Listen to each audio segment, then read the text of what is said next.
Informatika yang akan bertugas sebagai moderator dari kelompok 5 dengan materi yang berjudul Pentingnya Implementasi Akuntansi Sektor Publik terhadap suatu instansi pemerintah. Adapun anggota saya yaitu Wisika yang akan menjelaskan materi pertama, Sipa yang akan menjelaskan materi kedua, Evan yang akan menjelaskan materi ketiga, Zikri yang akan menjelaskan materi keempat, dan Repa yang akan menjelaskan materi kelima. Di sini saya akan menjelaskan tentang latar belakang pentingnya implementasi akuntansi sektor publik terhadap suatu instansi pemerintah.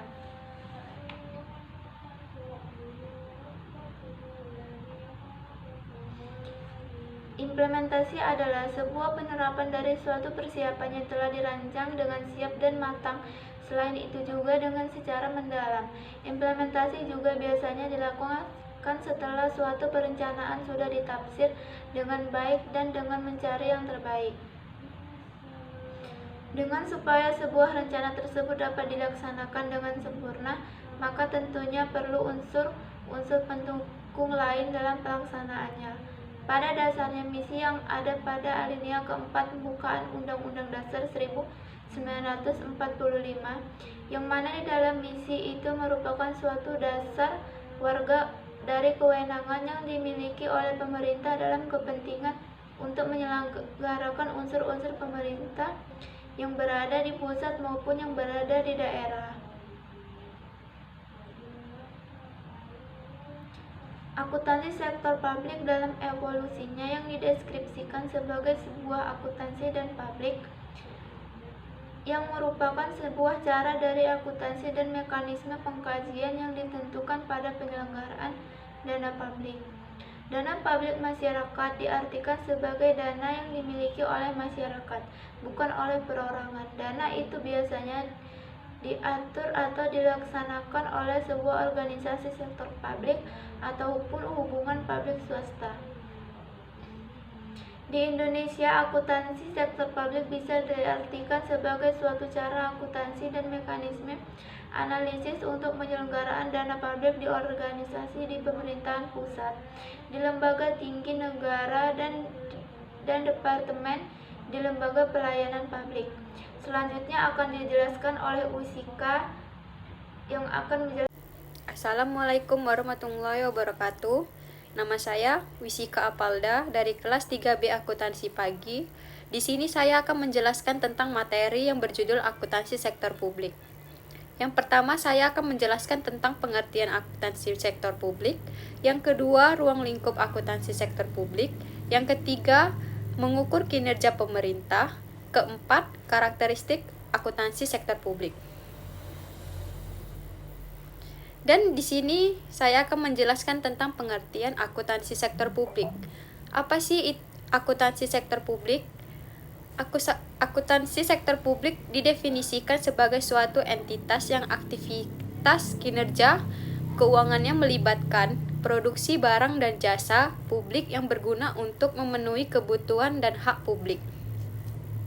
Sebenarnya, akuntansi sektor publik bisa langsung diartikan secara utuh. Akuntansi adalah serangkaian kegiatan yang menjadi pencatatan, pengidentifikasian, pengukuran, dan pelaporan informasi keuangan, di mana informasi tersebut digunakan salah satu bahan pertimbangan dalam pengambilan keputusan. Sementara itu, sektor publik adalah lembaga atau organisasi yang didirikan, dibiayai, serta dijalankan oleh pemerintah guna menyediakan pelayanan publik atau masyarakat.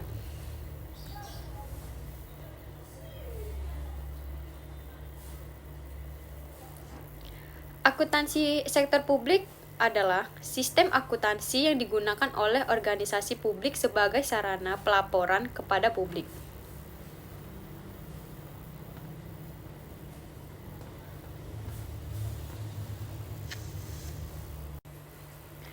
Di sini ada pengertian akuntansi sektor publik menurut para ahli. Yang pertama, Indra Bastian. Akuntansi sektor publik adalah mekanisme teknik dan analisis akuntansi yang diterapkan pada lembaga-lembaga negara beserta departemen di bawahnya. untuk penerapan pengelolaan sebagai dana masyarakat. Yang kedua, mardiasme. Akuntansi sektor publik adalah alat informasi dari pemerintah sebagai manajemen atau alat informasi bagi publik. Yang ketiga, halim. Akuntansi sektor publik merupakan kegiatan jasa dalam rangka menyediakan informasi kuantitatif yang bersifat keuangan, entitas pemerintah yang berguna sebagai pengambilan keputusan bagi pihak-pihak yang berkepentingan. Dan yang keempat, Erlina DKK.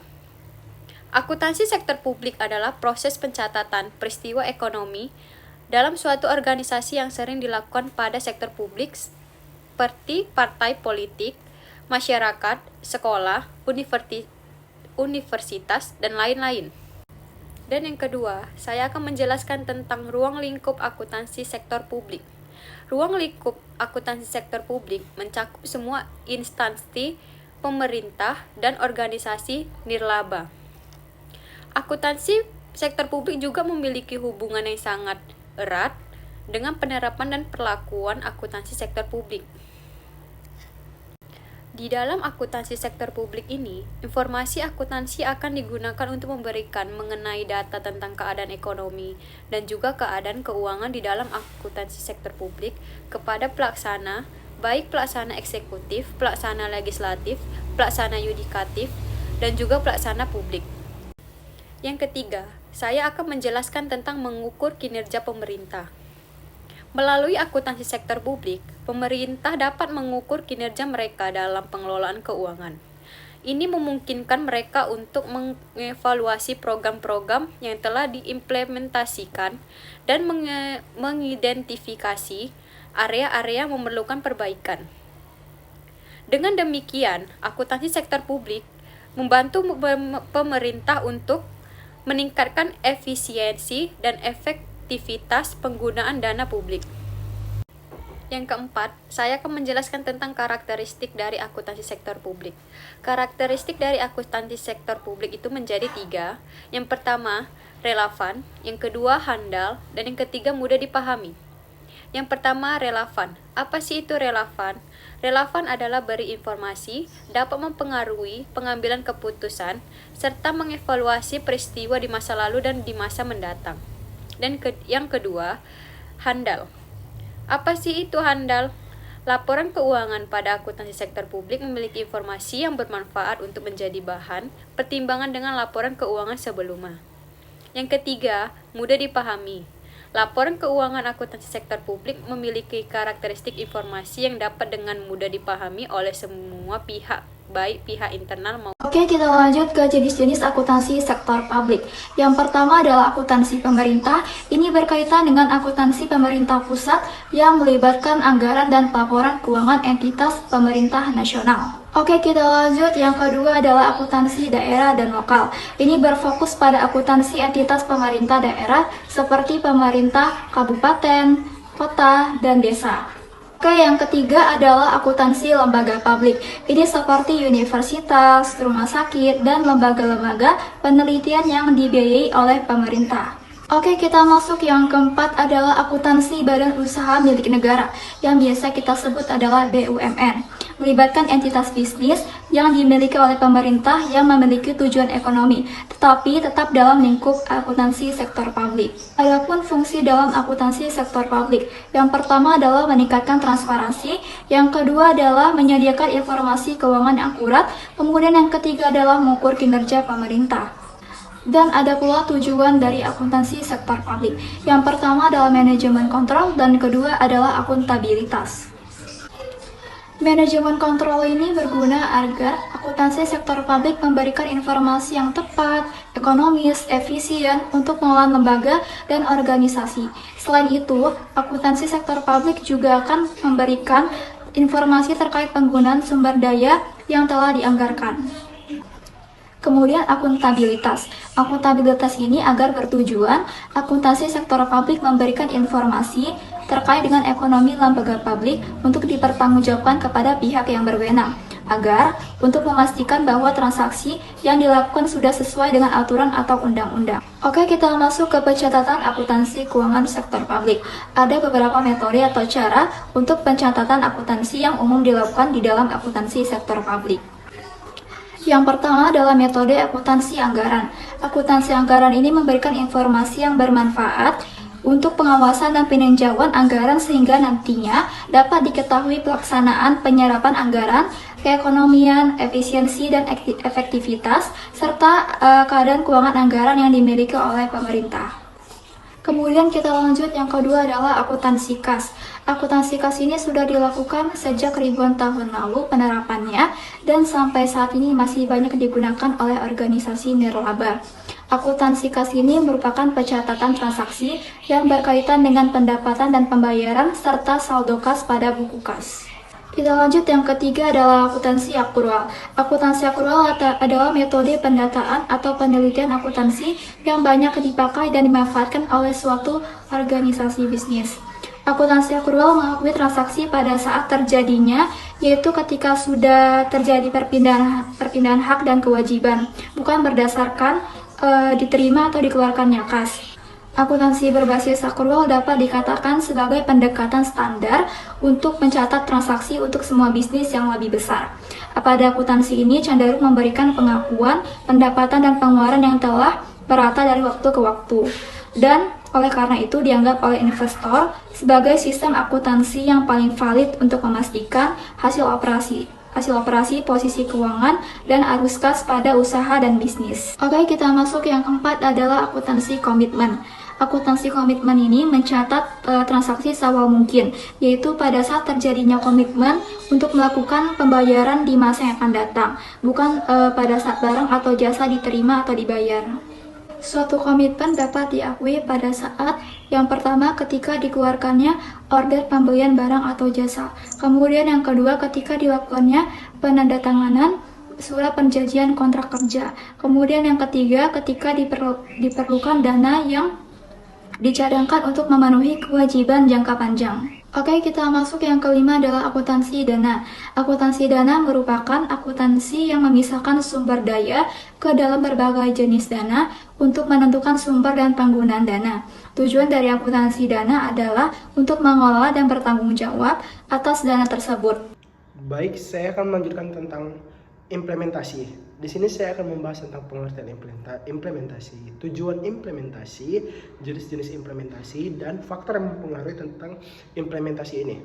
Nah, secara etimologi dalam kamus Webster, implementasi itu berasal dari bahasa Inggris yaitu implement, dan dalam kamus ini implementasi itu berarti menyediakan sarana untuk melakukan sesuatu dan memiliki efek yang sebenarnya. Nah, sedangkan di kamus besar bahasa Indonesia, implementasi ini adalah pelaksanaan atau penerapan.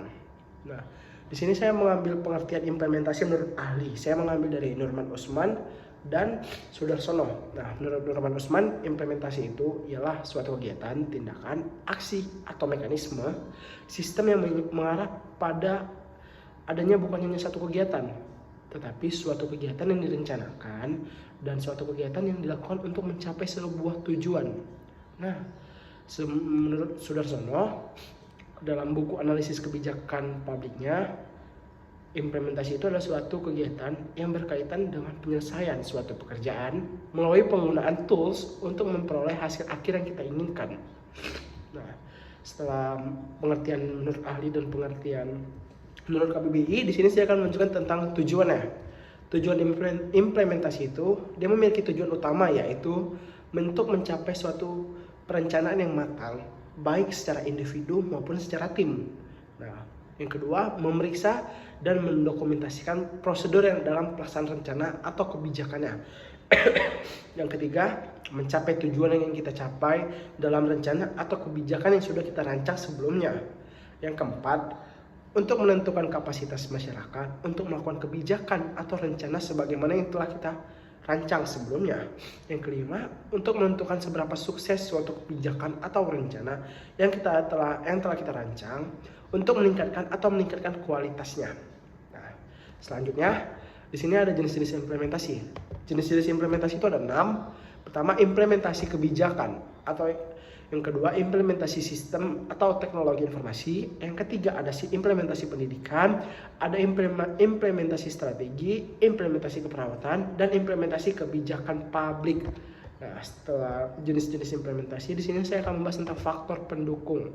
Faktor pendukung implementasi.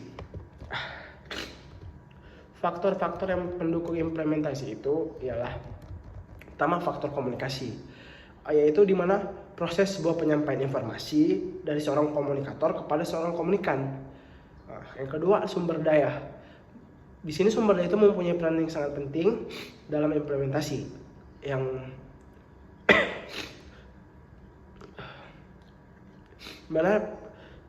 ketiga ada disposisi atau karakteristik perilaku para penegak kebijakan, memainkan peran penting dalam membuat kebijakan konsisten dan tujuan atau sasaran. Yang keempat ada struktur birokrasi. Nah, struktur organisasi memiliki dampak yang signifikan terhadap pelaksanaan suatu kebijakan. Aspek struktur organisasi ini terdiri dari dua hal, yaitu mekanisme dan juga suatu struktur. Nah, sekian dari saya kembalikan kepada moderator. Di sini saya akan menjelaskan mengenai kelebihan implementasi akuntansi sektor publik dalam suatu instansi pemerintah. Dalam menyajikan laporan akuntansi yang berkualitas, akuntansi sektor publik bisa menambahkan sebuah tingkat atau andalan dalam laporan akuntansi dengan bertautkan kepada akuntansi sektor publik atau entitas pemerintah. Dalam laporan keuangan yang diutamakan yaitu yang bermutu dan juga yang rapi, dikarenakan melibatkan akuntabilitas kepada pemerintah yang ada di daerah, pusat, dan juga publik. Dalam proses akuntan, harus menyediakan sebuah data dan juga laporan yang nantinya dapat dibaca oleh publik dengan cara yang mudah dan juga dapat dipahami. Adapun proses implementasi mekanisme kebijakan publik terdiri dari yang pertama yaitu akumulasi, akuisisi, dan sumber daya, yang kedua interpretasi dan perencanaan, yang ketiga organisasi kegiatan, dan yang keempat yaitu penentuan sasaran kebijakan. Dan adapun aktor pengendali implementasi terdiri dari organisasi pemerintahan atau negara, organisasi masyarakat LSM Yayasan Sosial Budaya, organisasi bisnis, asosiasi pengusaha, organisasi media massa, koran, majalah, dan juga TV, organisasi politik atau partai politik, dan juga organisasi kuasi negara seperti BPKP, BPK, dan juga KPK. Selanjutnya yaitu manajemen implementasi. Adapun manajemen implementasi ini terdiri dari dua, yaitu tahapan dan juga isu penting. Adapun tahapan yang pertama yaitu implementasi strategi atau pra-implementasi. Isu pentingnya terdiri dari menyesuaikan struktur dengan strategi, melembagakan strategi, dan mengoperasionalkan strategi. Tahapan yang kedua yaitu pengorganisasian. Adapun isu pentingnya terdiri dari desain organisasi dan struktur organisasi, pembagian pekerja dan desain pekerja, dan integrasi dan koordinasi. Tahapan yang ketiga yaitu penggerakan dan kepemimpinan. Adapun isu pentingnya terdiri dari efektivitas kepemimpinan, motivasi, etika, mutu, dan juga kerjasama. Tahapan yang keempat yaitu pengendalian. Isu pentingnya terdiri dari desain pengendalian, sistem informasi manajemen, dan juga pengendalian anggaran atau keuangan audit. Selanjutnya yaitu instansi pemerintah. Apa sih instansi pemerintah itu? Instansi adalah salah satu istilah yang cukup dikenal dan sering dibicarakan oleh banyak orang dalam kehidupan sehari-hari. Instansi juga sering diartikan dan disangkut pautkan sebagai sebuah lembaga pemerintahan, termasuk lembaga negara, pemerintahan pusat, pemerintahan daerah, kementerian, ataupun lembaga non-kementerian. Pada dasarnya, istilah instansi tidak hanya mengacu pada lembaga pemerintahan saja, tetapi juga mengarah pada lembaga milik swasta.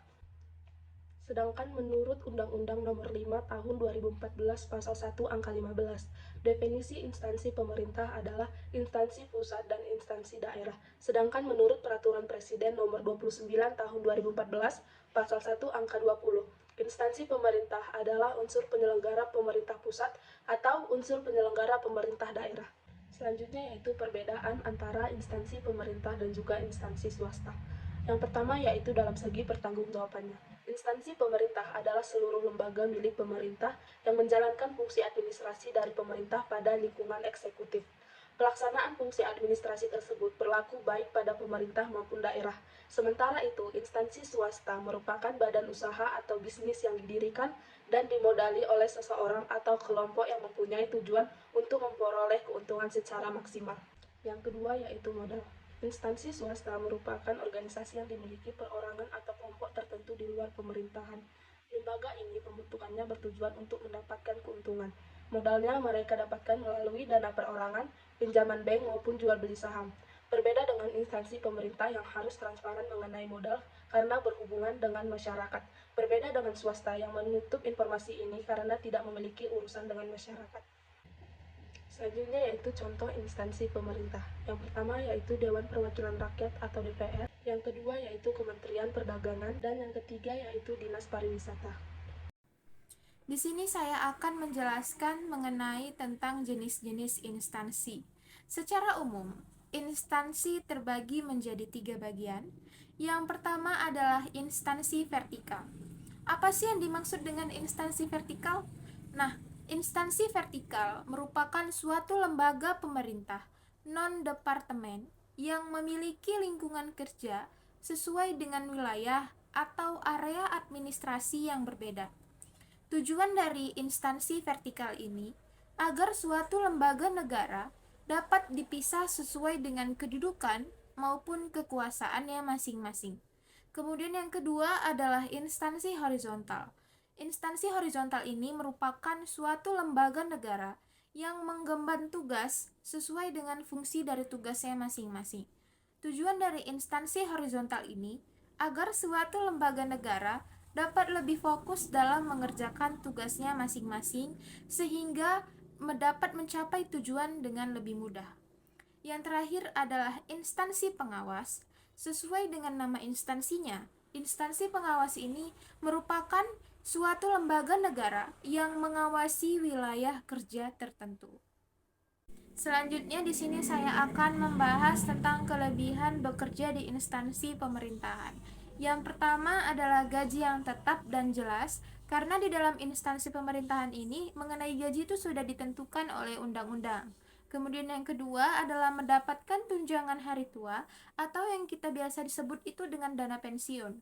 Kemudian yang ketiga adalah mempunyai banyak waktu luang, serta yang terakhir adalah mempunyai jenjang karir yang jelas. Kemudian apa sih kekurangannya?